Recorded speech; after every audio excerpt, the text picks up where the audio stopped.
Warning, this story contains extreme violence, slasher elements, and murder. I encourage you to listen to the entire story, and if you enjoy this type of content, please subscribe and press the bell icon to stay updated. The cold metal blade gleams under the dim light, its edge freshly sharpened. I trace my finger along the jagged teeth of the weapon, feeling a surge of anticipation course through my veins. They say there's a certain art to this, the way you hold the blade, the precise angle you cut, the exact moment you twist. But it's more than just art. It's a calling. Chapter 1, The Watcher. I see them every day, these mindless sheep. They wander through their meaningless lives, completely unaware of what's lurking in the shadows. I watch from the darkness, blending in, becoming part of the night itself. They don't know I'm here, but I'm always watching. Tonight, it's Sarah. I've been watching her for weeks now. She's beautiful in that typical, suburban way, blonde hair, blue eyes, the perfect smile. But she's not perfect. No one is. And that's where I come in. I find the imperfections, the flaws hidden beneath their pretty faces. I expose them. Sarah is heading home, the night air crisp against her skin. She doesn't see me trailing her, just close enough to hear her footsteps quicken. She thinks she hears something behind her, turns her head slightly, but I'm already in the shadows, watching her panic rise, the thrill of the hunt. It's intoxicating. Chapter 2, The First Cut. I waited until she reached the narrow alleyway, her shortcut home. It's always the shortcuts that get them. I move silently. My breath steady, my heart calm. The blade is cold in my hand, but I know it will soon be warm. She doesn't even scream when I grab her. The shock is too great. Just a sharp gasp as I press the blade against her throat, feeling the pulse beneath my fingers. I can almost taste her fear. It's electrifying. Please, she whispers, tears already streaming down her face. Please don't hurt me, they always beg. It never changes. But it's the look in their eyes, the realization that them, at least. For me, it's a release. The blade slides into her flesh, warm blood spilling over my hands. She chokes, gurgles, her hands clawing at mine, but it's useless. I twist the knife, feeling the life drain out of her.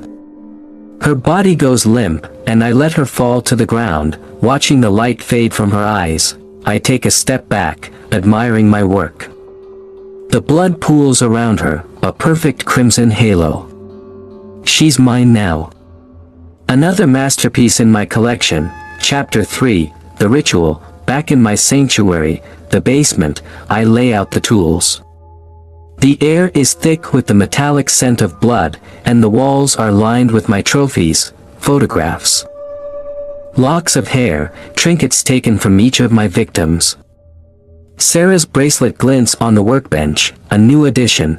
Her body lies on the table, pale and lifeless. But she's not done yet. Not until I say she is. I start with the hands.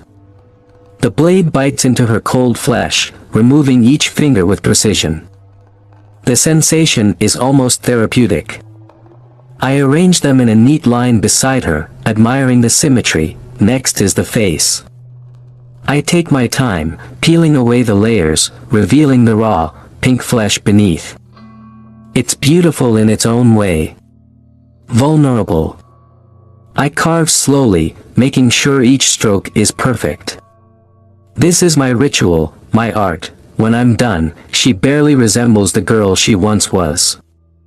But that's the point. I've stripped away the facade, the lie she showed to the world. Now she's real. Now she's mine. Chapter 4, The Game. The police will find her soon. They always do. I leave the body somewhere they can't miss. But the thrill isn't in the kill, it's in the game that follows.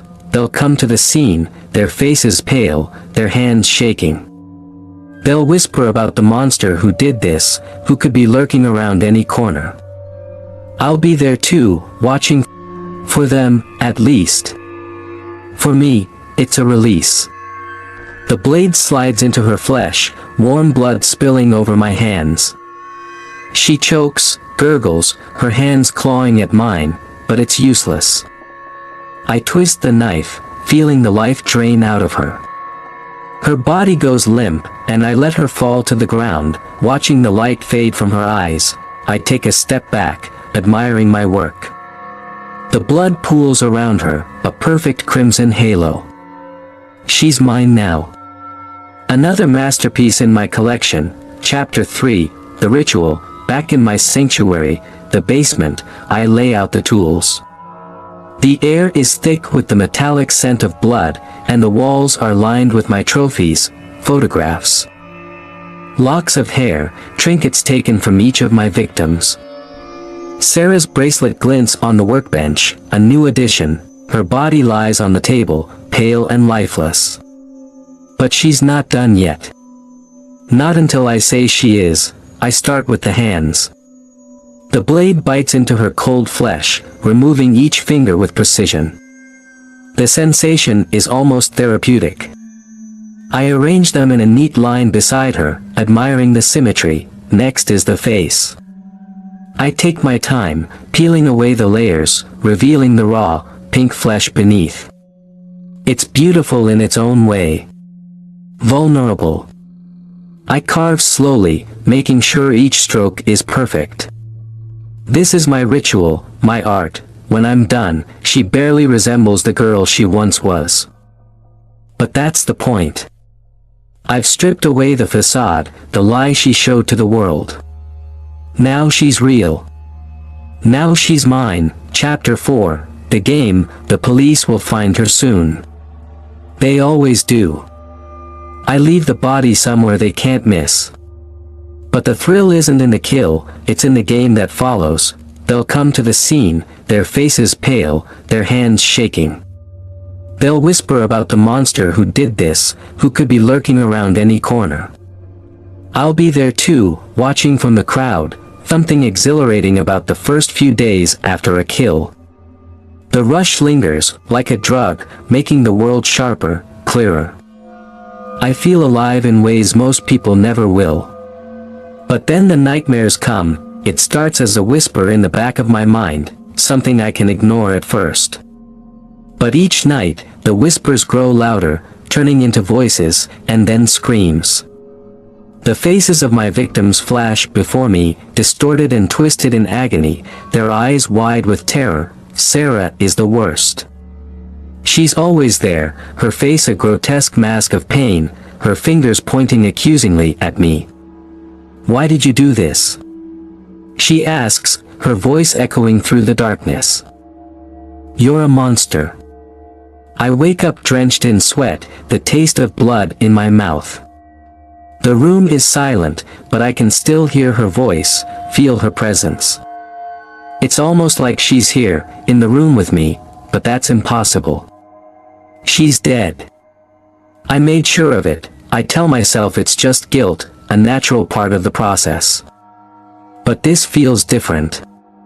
This feels real. Chapter 7, The Haunting. The next day, I find myself drawn to the places where they died. I visit the alley where I killed Sarah, standing in the spot where I first grabbed her. The bloodstains are still there, faded but visible. I run my fingers over the rough brick wall, feeling a strange connection to it, like it's a part of me now. But something's wrong. The air feels heavier, thicker, like it's pressing down on me. I hear footsteps behind me and turn, expecting to see someone there. But the alley is empty. Just me and the ghosts. I shake it off and head home, but the feeling follows me.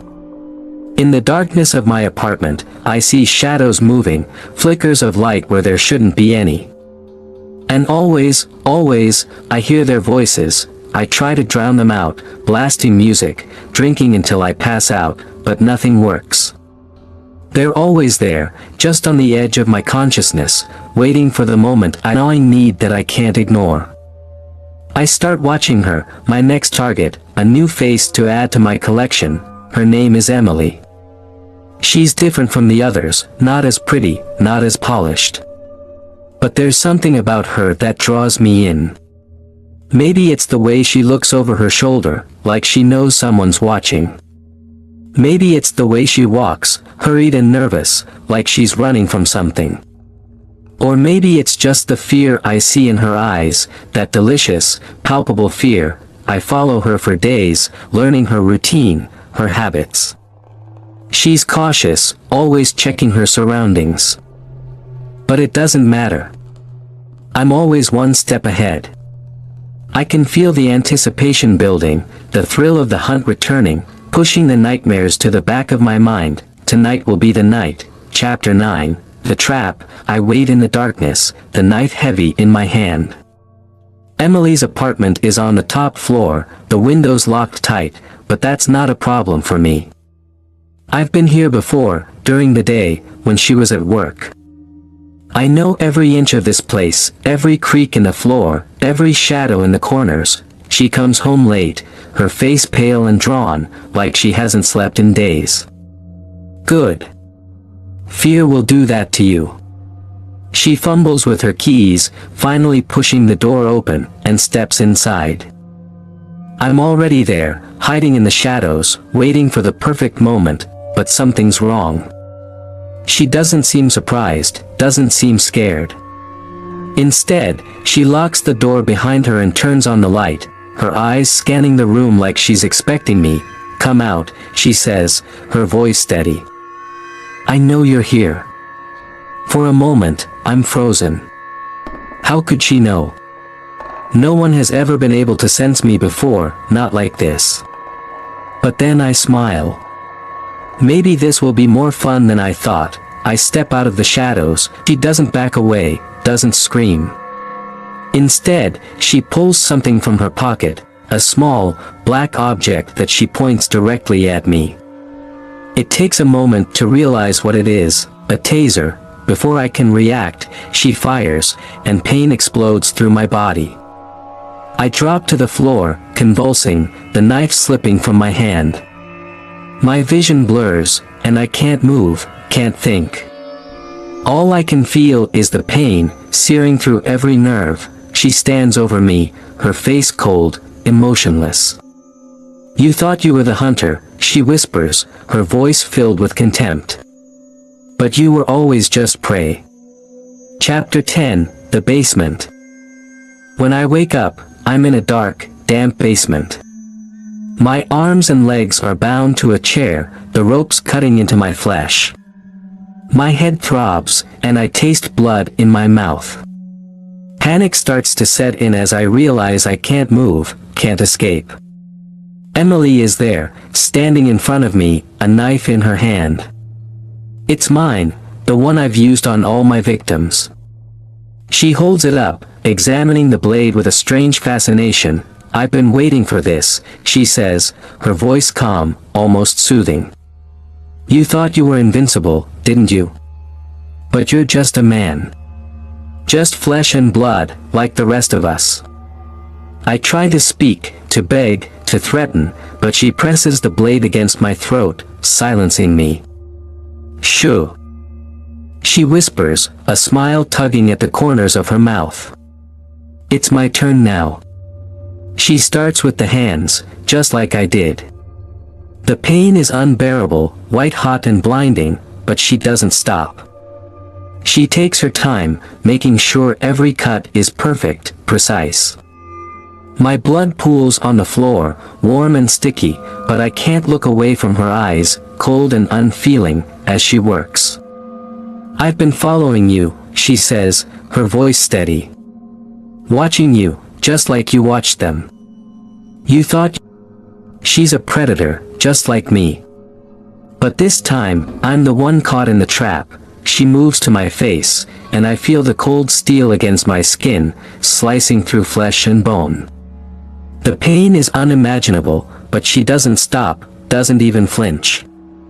I scream, but the sound is lost in the darkness. When she's done, I'm barely conscious, my body a broken, bleeding mess.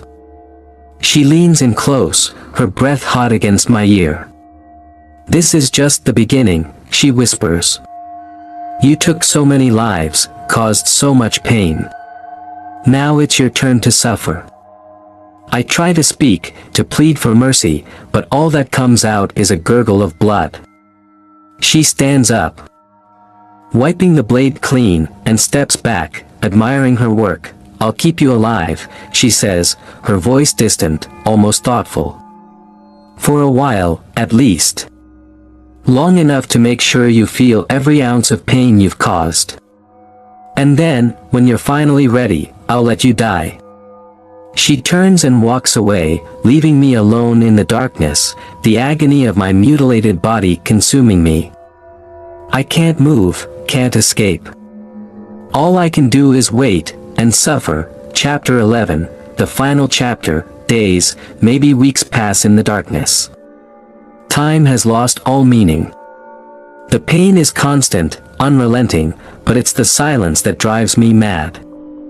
She doesn't come back, doesn't finish what she started. She just leaves me here. Alone with my thoughts, my regrets, my fear. I can feel myself slipping, the line between reality and nightmare blurring. The faces of my victims haunt me, their voices a constant whisper in my ear. "This is what you deserve," they say. "This is justice." But is it? I was always the one in control, the one with the power.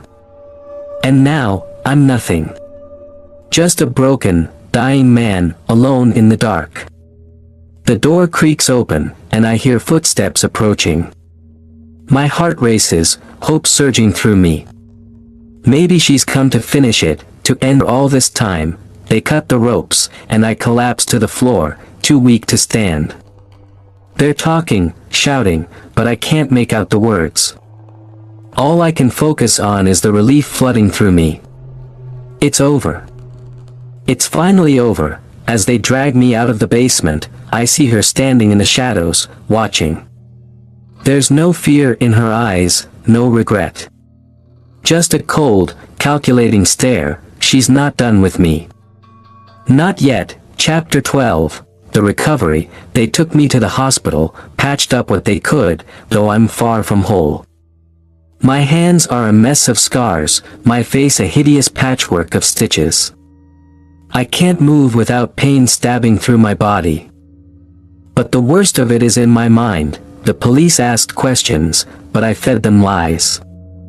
I told them I was attacked by an unknown assailant, a psychopath who tortured me for days before leaving me to die. I didn't mention Emily. Why would I? She's still out there, watching, waiting for her moment. If I said anything, she'd find me again. I've lost control. That's the worst part. I'm not the predator anymore, I'm the prey. Every night, I lie awake, imagining her in the shadows, a knife in her hand, ready to finish what she started. I'm not safe anywhere. Not even in the hospital, surrounded by nurses and doctors. I can feel her eyes on me, hear her footsteps in the hallway at night. She's close. I know she is, and she won't stop until I'm dead. Chapter 13, The Return Home. They released me after a few weeks, once they were sure I wouldn't die from my injuries. My body is a twisted wreck, barely functioning, but I'm alive. That's all that matters. The apartment is exactly how I left it, but it feels different now.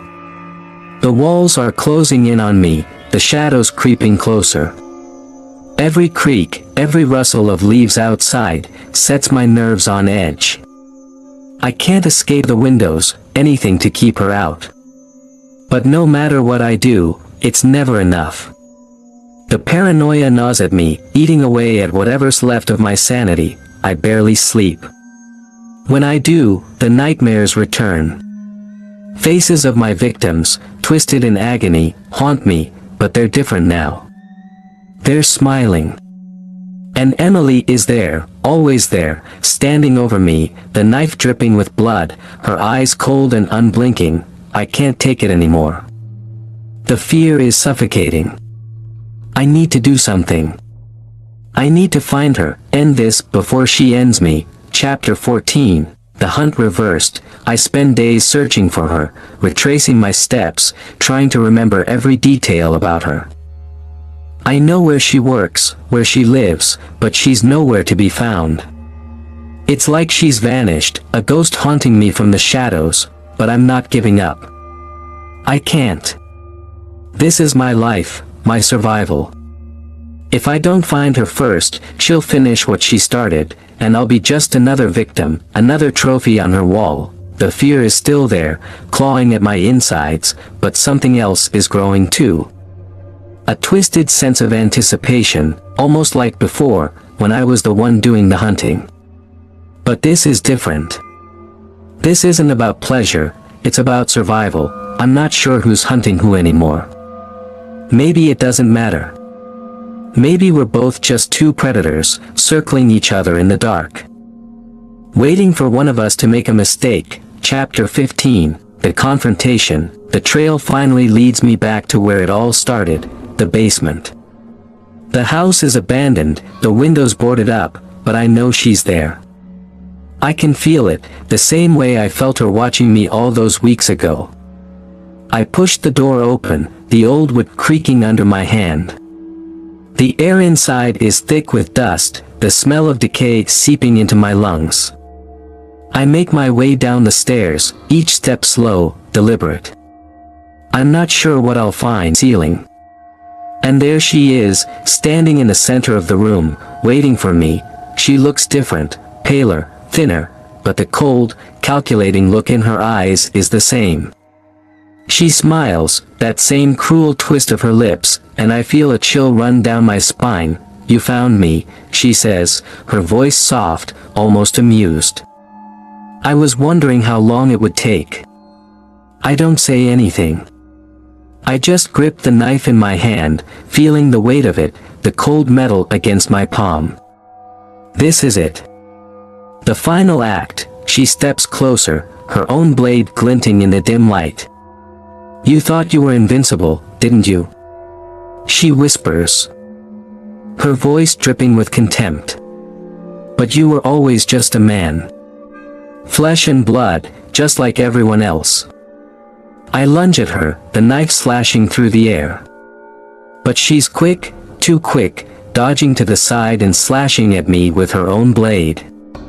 Pain explodes in my side, but I ignore it, turning and striking again. It's a dance of death, each of us moving with a deadly grace, our blades flashing in the darkness.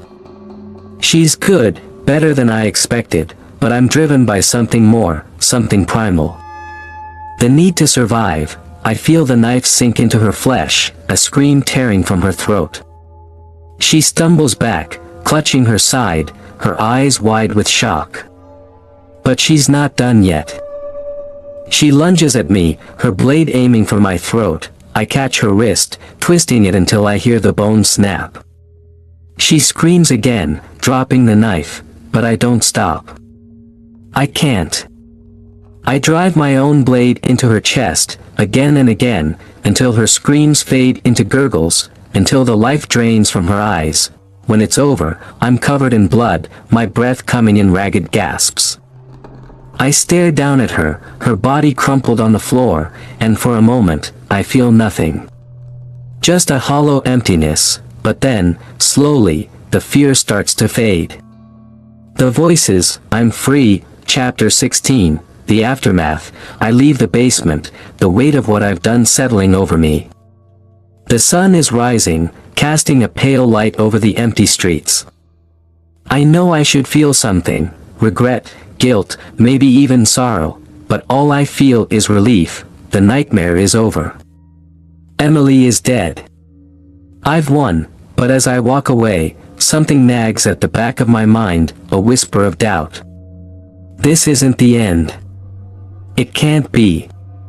There's always another predator, another hunter waiting in the shadows. Maybe I've become something else, something worse than before.